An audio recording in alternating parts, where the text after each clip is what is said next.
everybody.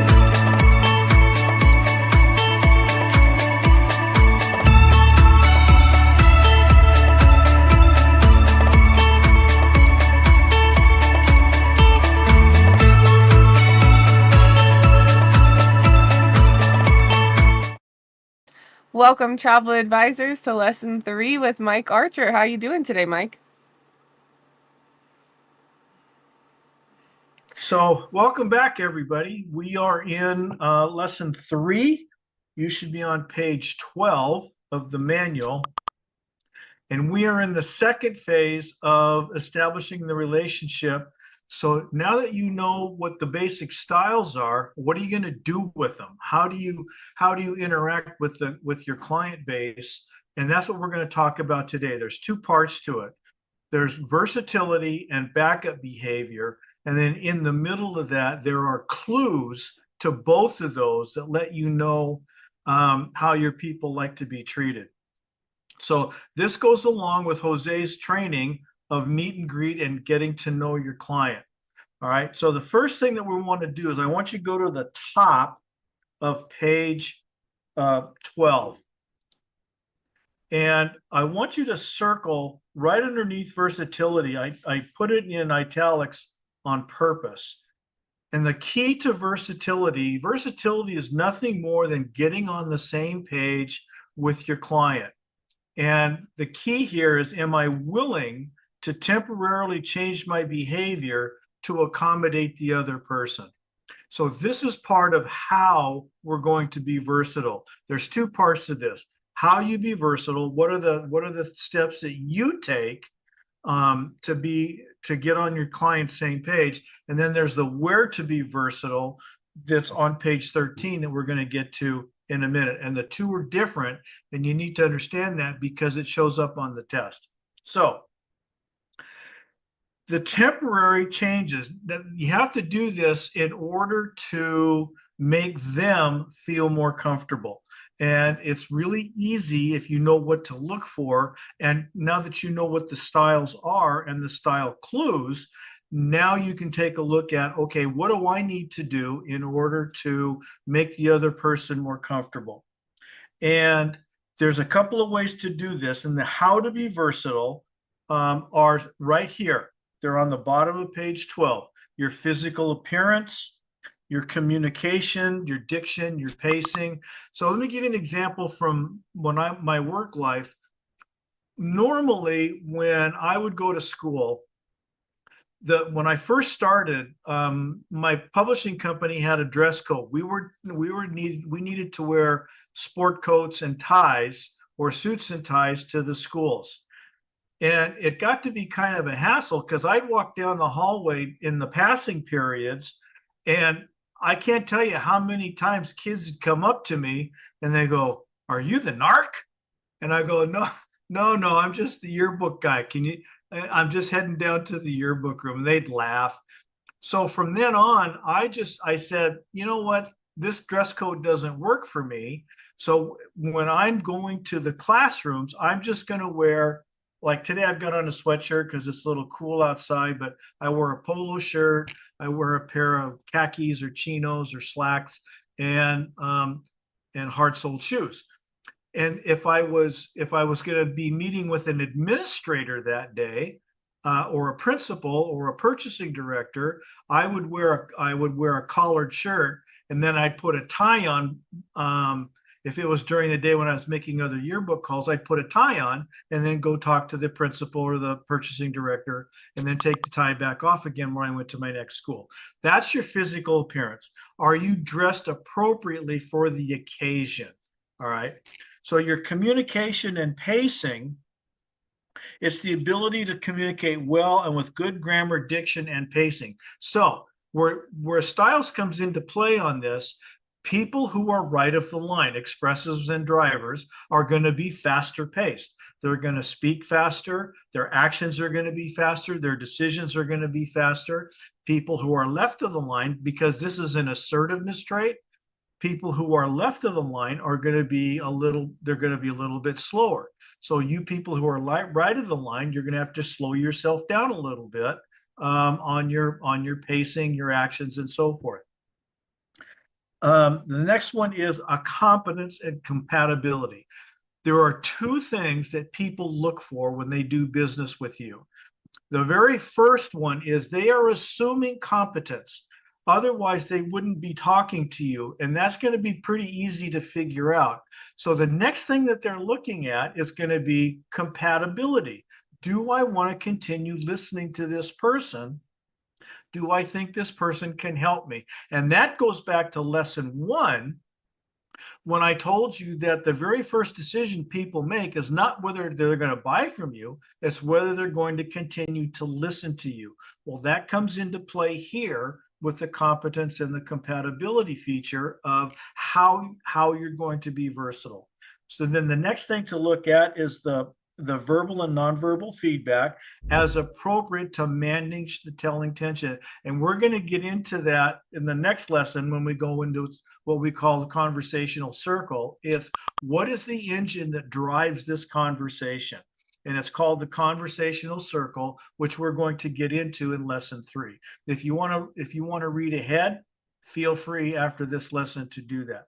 And then the last thing is facial expression and your eye contact. When you meet somebody, like I said last week, it's going to be pretty easy to get them into either one of the assertive halves or one of the emotional halves. So facial expression and eye contact are really good ways to do that. Eye contact, if somebody has strong eye contact, chances are they're right of the line. That's an assertive trait. Facial expression is an emotional trait. So if they have a lot of facial expression, a smile on the face, a smile on the voice, that's more of a more emotional trait. So that would be like an amiable or an expressive. So one is emotions, the facial expression, one is assertiveness, the eye contact. Now, here's how all of that is going to come into play. And that's, oh, by the way, one of my notes in here is on versatility. This is also good for conflict resolution. If you've got an ongoing, not battle, but an ongoing issue with a friend or a colleague or somebody in your circle of friends, this would be a good way where you can start to resolve that. We're gonna be going into versatility. And then the end of the lesson, we're going to go into something called backup behavior. So what I want you to do is go to the top of the right column on page 7. So if you want to be versatile with an analytical, here's how you do it. Your eye contact is easy. It's not a strong eye contact. You have to be prepared. Remember, analyticals are the facts and data people. You don't waste time with them they don't like to listen to stories. They like to listen to facts and data. Remember, the relationship isn't nearly as important to them as it is to be prepared, be accurate. You've got to have evidence. You have to prove to an analytical, you have to prove everything. All right. You have to be precise. And they are slow decision makers, and you have to help them understand that whatever the decision they make is the correct one. And I'll give you a story out of my own life. My brother Steve and I were having a conversation at his house one day, and the discussion got pretty heated. I can't remember the topic, but the discussion got a little heated. And I said, Steve, what would you do if I brought all this information to you to prove that I was right? And he said, I'd just go out and find something that proved that I was right. So that is the classic analytical statement. So that's how you want to work when you're talking with analyticals. Amiables, again, easy kind eye contact. Remember, they're less assertive, left of the line, also slower paced. With an amiable, you want to minimize the risk. That is crucial. They don't like conflict. They don't like. They're inherently not risk takers. All right, and part of that is because number one, they're slow decision making down here at the bottom, and if they are going to take the risk, They want you in there with them because they're relationship people. If they do take risk, it's never going to be alone. It's going to be with somebody else that they trust, and that's going to be you if they're your client. You always have to provide assurance that you can get the job done and that everything's going to work out okay. All right. And again, they are slow decision makers. So you need to be prepared, especially if you're right of the line. You need to be prepared that they're going to take some time to make that decision. Okay. Expressives. Expressives, remember, these people love recognition. So the key to an expressive is you need to reinforce their opinions, but you don't want to violate your own opinions or relationship or something that goes against what you believe. All right. There's a way to do that. We're going to talk about it in next week's lesson when we talk about feedback and how you talk to people when they're saying stuff that you don't agree with. We're going to give you some tools to help you with that. Avoid arguments with them. You can never win an argument with an expressive. You just can't. So don't even try. Just the whole thing is to try to avoid the argument. And if you want to motivate them. They love stories. Unlike analyticals, they love to have stories, especially if you can drop names. They love it when they drop names, because in their heart of hearts, they want you to drop their name when they go into when you go into a meeting. They want to be cited just as well. And I'll give you another good example with Ron. Ron and I were talking about, he was getting ready to go to a convention, and this was before Archer Travel was one of the top producing companies in the country. They were a really good, solid travel agent, and they were invited to a lot of conventions, and they had a really good name, but outside of, say, LA County, they really weren't so well known. And so Ron would go to these conventions and says, Ron, when you go to these conventions, what are you thinking? And without even batting an eye, he said, I want to walk into that room and people go, there goes Ron Archer. That's how Ron thinks. And now that all of you are helping through your efforts with Evolution Travel and Archer Travel's efforts in making you more successful salespeople, it's a marriage made in heaven. And now when Ron walks into the room, everybody knows who he is. So, and by that, I want, on behalf of all of the Archers, I want to thank you for what you're doing for our family's business. Now, here's the key with an expressive. When you're selling to an expressive, you need to make sure you settle all of the final details with them, because they are global thinkers. They are not the facts and data people like the analyticals are. So if you're going down the highway, remember I told you when we're going down the highway, well, that's next week. We're talking about how we get to where we want to go. And there's different ways of selling to different people. And next week, we're going to get into that on who likes to be sold how. So next week, we'll start doing all that stuff. But travel insurance, COVID shots, visas, whatever the stuff is that needs to be taken care of to make sure they're covered and protected on their trip. All the deposits have to be made. All the reservations, all the proper documentation. That's going to be with an expressive. That's going to be your responsibility. So just know that going in, right? And then again, they're fast decision makers. And with an expressive, like I said, focus on the big picture, knowing you're going to have to come back down the road and fill in all the details, especially post-sale. And then that brings us to the drivers. Again, right of the line. They have strong eye contact. For the most part, they're simple and direct. Don't waste their time. They'll hate that and they'll boot you out of the office. And you'll see that fast. If they start breaking eye contact and the eyes start darting around, especially on a driver, you've lost them. So you're going to have to figure out a way to get them back. All right. Again, like analyticals with drivers, you use facts and data. You stay on task. And again, they make fast decisions. And the key to a driver is when you're making a presentation to them, you want to show them options. Now, you never ever want to show them more than 2 options. And I know in Jose's training, he gets really frustrated, especially with new agents, that they spend 3, 4, 5 days working on proposals, and they may bring to the table 4 or 5 different proposals. Well, that's overwhelming to a client. They're not going to know what to do with all of that information. When you make a proposal, you're only going to bring at the most 2 and no more than that.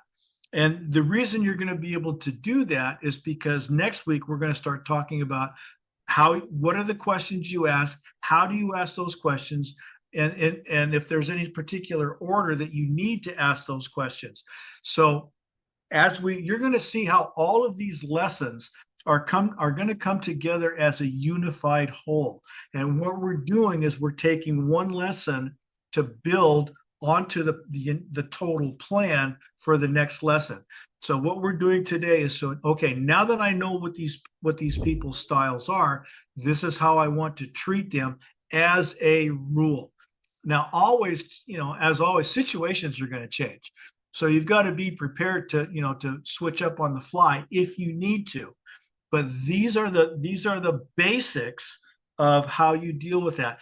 And then if you really want, go back to page 10 and go to those 2 websites that I showed you, had a lot more detail on how you interpret behavioral styles, because it goes into a lot of detail on how you can do that. Okay, so these are all the how you're going to be versatile. The second part of this is, where are you going to be versatile? And the key here is down the left-hand side, there's 3 main areas where you can be versatile: what to support, how you use your time, and your decision-making. All right. So that chart is on page 13, and you'll see I've underlined a couple of key things that I want you to pay attention to. Number 1, on an analytical, what you support is the decision is correct. And also, analyticals as a rule don't like to be touched. I've even met some people, when I went to shake their hands, they would automatically, because they knew they didn't like to be touched, but I didn't. So when I went to shake their hands, they had a business card ready to hand me. And so rather than shake their hand, they would hand me the business card, and then I got the hint. So if that ever happens to you, right away you're dealing with an above the line person. It's either an analytical or it's a driver, because as a rule, drivers don't like to be touched either. So just be aware of that when it happens.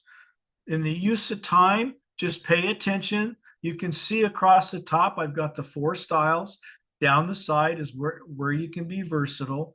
So in the use of time, it's kind of fluid. A lot of it's going to depend on how much time they can spend with you. That's why it's always critical that one of the questions that you ask when you go into the meeting right at the very beginning, when you set your agenda, is you're saying this is going to take 15 minutes, 30 minutes, however long you think it's going to take. Is that okay? On the time, you always want to get their permission on how much time, because they may say, you may come in thinking, you've got 30 minutes. They say, well, no, I've only got 15. I've got a last minute meeting that came up. Great. I'll get it done in 15 minutes. And if I can't, we'll reschedule. So no matter what the time is, you just need to be aware of it. A lot of times they'll say, yeah, I got lots of time. Don't worry about it. So, but you need to ask the question. Okay. And then decision-making, the keys here with an amiable, I want you to circle develop the relationship. All right. I want you to circle focus on the big picture with an expressive. And then on a driver, with drivers, you let them make the decisions. All right. So you just go, and because I was a non-confrontational, low risk, low pressure sales guy, a lot of times my closing question was, what do you think? Would you like to do business with me? Is your advisor on board? And you just ask those kinds of questions and you just get a series of small incremental yeses to get to the big yes that, yeah, hey, get the contract out. Let me sign it. So again, circle the decision is right with an analytical. Driver, you show options with both drivers and analyticals. Don't touch them. And then with amiables, develop the relationship. Expressives, focus on the big picture. Always. Never, ever in this lifetime do you want to bog an expressive down in details.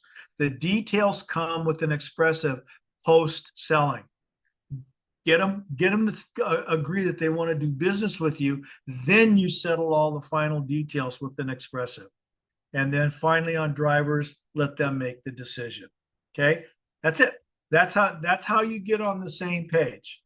All right, so now what happens when things start going south in this meeting? And I know that this has happened to all of you, especially if you've tried to make a presentation and something went kablooey and you didn't know what happened and you don't know how to handle it. So what we're going to talk about now is what happens when we get under stress. And those of you, we've all heard, there's a lot of explanations on what happens when we get under stress. The most common one is the fight or flight syndrome. So when we get under stress, we have a tendency either to relieve our stress, we attack, or we leave. All right, those are the two most common. So what I'm going to show you today is how we can manage our stress levels in ourselves and in our others. And there's a couple of key things that I want you to pay attention to. All right, number one, it confirms your home-based style. All right, and I'm going to show you how that confirms it in a minute. So if you've identified yourself as an analytical or an amiable and you get under stress and your first response is to try to get away from the situation, it just confirms your home-based style. It's an exaggerated, and if you want to see it, it's on page 15 at the top. Style rules. Backup behavior confirms a person's home-based style, and it is exaggeration of their normal stress levels. And then here's how you resolve the behavior right underneath it. Recognize the stress, recognize that it's happening in either yourself or your client. Non-judgmentally seek the cause, and then you try to reduce the tension.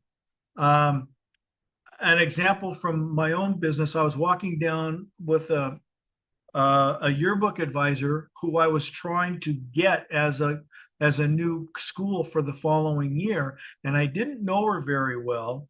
And being the amiable that I was, we were walking down the hallway, and she's side by side, and I put my arm around her. She immediately, I felt so badly. She immediately ducked under my arm, did a full 360, and took 2 steps back away from me. And I stopped dead in my tracks. And before I turned around, I knew immediately what I had done. So I turned around and I go, I am so sorry. I should never have done that. I hardly know you. Please forgive me for that. Can we start over? And she was fine when she understood that I understood what I had done was not comfortable for her. She was fine. So sometimes don't be afraid to throw yourself under the bus. But just recognize how your impact on your behavior has on other people. So I recognized the stress immediately. I didn't have to seek the cause. I knew what the cause was. But sometimes it's not always obvious. So you're going to have to ask some questions. And at that point, you just stop selling. Stop selling and try to figure out, okay, how can we get back on track here? And then you do whatever it takes to reduce the tension. And so backup behavior is what happens when we get under stress. Now, what happens So let's talk about what happens. What are the signs that you can recognize when somebody is under stress? And it's over on the top right-hand side of 14. Amiables are the hardest to recognize when they're under stress because remember, they care about relationships and they don't want to hurt your feelings. So they internalize everything.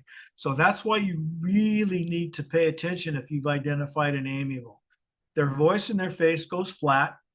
They have broken eye contact.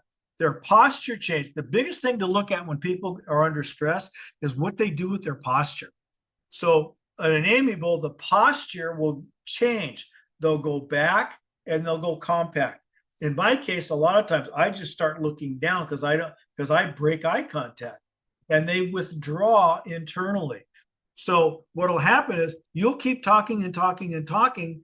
And because I'm silent, you think I'm agreeing with you when in fact I'm not listening to anything you're saying because I'm under stress. So pay attention, especially the first thing to look at is broken eye contact and your posture changes. Analyticals, again, the voice and the face go flat, broken eye contact. Now, with an analytical, it's pretty easy because what they will do, their posture change will go back. I know you can't see the bottom part of me, but they will go back, they'll turn sideways, and they'll do something like this. So what I've done is I've crossed my legs, I've brought my arm down here. What have I done just now? I've put up a wall between the two of us. If you see that happen, you have put them under stress. You may not even know the reason, but if you recognize and you say, you know, I think I'm making you a little uncomfortable, or something that we're talking about is making you a little uncomfortable. Can we talk about that? Is there something that I've said or done that causes you some discomfort? And then just let them go. So, and they will withdraw emotionally for sure, but sometimes they will withdraw physically. They'll just get up and leave the room. So you've got to pay attention to that. And if that happens, you know you've probably lost the sale. All right, drivers, they get loud because they want the control. Remember, these are the my way or the highway guys. So they want their voice gets loud, their eye contact can get a lot stronger to the point where it feels like it's boring through your soul. Their posture change. They come forward and they come up. All right. They come forward and up to let you know, hey, I'm in charge here. And that's what they do. They have a take charge attitude. And then the expressive, they get a lot more animated. Their face might get flushed, their voice gets loud, eye contact gets strong. And because they will go on the attack, their posture changes forward and they get big. I mean, they'll get their elbows out on the table and they'll put their hands out in front, you know, like they're getting ready to tackle you in a football game. So pay attention to the posture, and they're not afraid to confront you physically, verbally, emotionally, because they're geared to attack. That's the way expressives are. And those of you that know people in all the different styles, if you think on your relationships, you have seen this happen probably more than once. All right. So now, what happens when people get under stress and they can't control it in their home-based style? The coping mechanisms in their home-based style are not working and they're still under stress. What happens? And you will recognize this because it's happened to all of us at one time or another. It's called a Z out. And the reason it's called a Z is because that's how your behavior migrates. And I'll give you an example as an amiable. Okay. So here are the symptoms, and the Z pattern is you start down here at the bottom because I'm down in this corner. So if I can't get my stress under control, I will migrate over to here. I'll migrate to an expressive and I'll start going on the attack. Now, normally with me, I don't stay there very long because I'm not comfortable attacking people, although I have in the past. If that doesn't work, I'll try to get out of Dodge. I'll migrate. So I go from amiable to expressive. I'll go up to analytical. and I will literally leave the situation. If I can't get my stress under control by leaving, then the last thing that happens is I come over and I just take control. I said, okay, I'm done. This is the way it's going to be. Get out of my face, and we're done. So, and it can take, now sometimes with my own personality, sometimes I bypass expressive and analytical because I have such strong driving characteristics in me. Sometimes I go straight to driver, and it's just because there's no set time that you spend in any one of these quadrants if you're under stress.